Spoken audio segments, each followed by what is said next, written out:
ستیانہ بنگلہ سے خبر شامل کرتے ہیں۔ ہمارے ڈویژنل بیورو چیف تحسین حیدر رشید کی رپورٹ کے مطابق ستیانہ بنگلہ پیراگون کیڈٹ اسکول کی طرف سے کشمیریوں کے ساتھ 5 فروری کے حوالے سے اظہار یکجہتی کے لیے ایک تقریب کا اہتمام کیا گیا،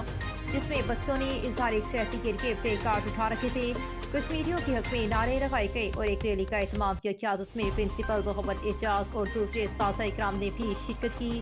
اس موقع پر پرنسپل محمد اعجاز نے بچوں کو بریفنگ دیتے ہوئے اظہار یکجہتی کے حوالے سے بتایا کہ کشمیر پاکستان کی شاہراہ ہے،